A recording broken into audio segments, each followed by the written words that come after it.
The Age of Ultron event continues. It seems that San Francisco has also been devastated by Ultron's attack. Scavengers and desperate survivors scrounge and assault each other in order to survive, and the constant warning of submit or perish rings throughout the city as Ultron sentries continue their purge. Amidst the ruins, Black Widow and Moon Knight have taken residence within one of Nick Fury's unclassified secret bunkers.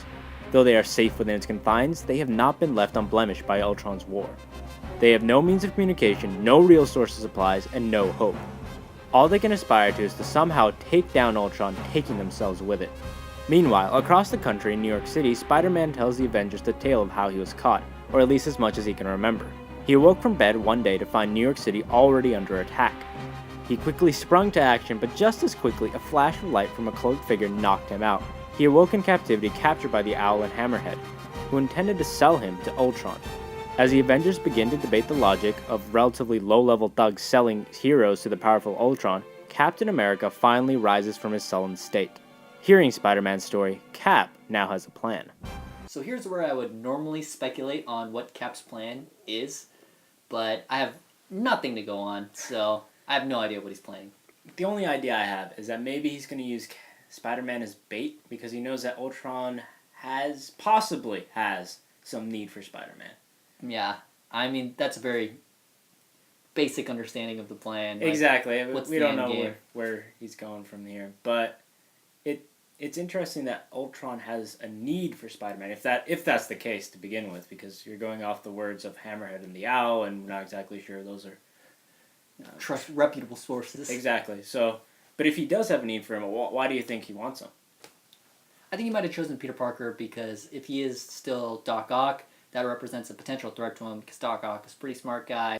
I was thinking that maybe instead of removing a threat, he needed him for another purpose. Because if he's just removing threats, it doesn't seem like he would need other people to step in.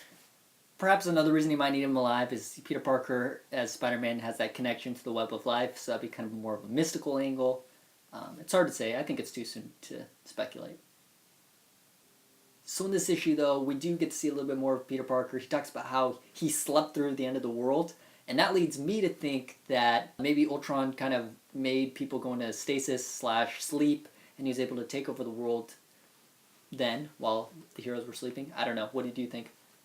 It was very much unclear how much time passes. I got the impression that it was multiple years. Well, it's very possible that something like that could happen, but nowhere is it explicitly stated. So it could be such a thing where, almost like an annihilation wave, a portal opens and stuff just comes into...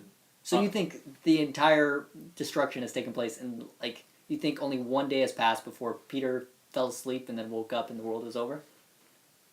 Well, so my understanding of what Peter is saying is Peter went to sleep, he wakes up and New York City is being destroyed, and then he gets knocked out, and then we don't know how long he's been knocked out for.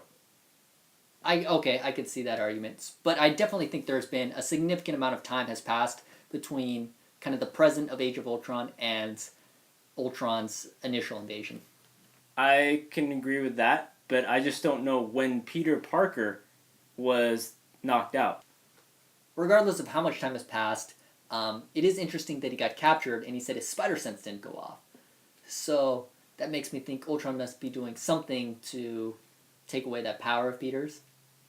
Which brings in the mystical aspect that you talked about before with the web. When he does initially get knocked out, it seems like there's like a bolt of lightning or something that... Yeah, a flash of light, and you see this cloaked figure, and it's obviously not Ultron. Yeah. So it has to be someone else.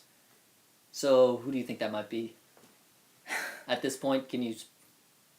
When you think of cloak and magic, you think of Doctor Strange, but it can't really be him unless there's some ulterior reason that we're not aware of. Multiple times in the first issue and in this issue, they bring up Thor, and he's not around. And he also has a cloak or a cape around him, so... I think maybe if it was Thor, and Thor was approaching Peter, his spider sense might recognize that as a friend, and maybe potentially not go off. That's a good point. It's hard to say, but they are definitely building kind of the suspense around Thor. So it's still kind of a mystery how all of this fits together with what's going on currently in the Marvel Universe. So there's the theory going around that maybe it's an alternate universe.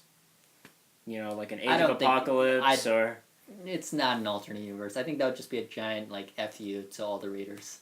Well, they've done that so many times in the past, right? In other events. of recent ones, I can sort of like Fear itself or something. Odin just came back and set everything back the way it should be, Yeah, which I'm sure is similar to what will happen in this one. I'm sure there's going to be some sort of rebuilding effort afterwards to bring it back to whatever it was, if this is the real universe. But I think an alternate universe is actually very likely just because of all these heroes seem to be showing differences from their current personalities, and that would be an explanation why. This could also be another chance for Marvel to just reset their universe completely. And I guess we'll really find out more when we see the tie-in issues. Spider-Man is going to be having one. Fantastic Four. So I think that would be a great indicator. So as a grade for Age of Ultron #2, what would you give it? I'll give this issue a 4 out of 5. Last time I talked about how it really set up the setting as a dire situation. This issue does more of the same and even more so. And I really have to credit a lot of that to the art, which does a really good job of showing the devastation that Ultron has created. I'm going to give it a 3.5 out of 5. I think it was better than the first issue. It was really cool to see Moon Knight and Black Widow in San Francisco kind of doing their own thing. So now we kind of got two developing storylines, and I'm sure they'll converge in the future. So thanks for watching B3 Comics review of Age of Ultron Book 2. Before we go, we got a question for you guys. In the video, we argued quite a bit about how much time has passed between the invasion and the present day. How much time do you think has passed?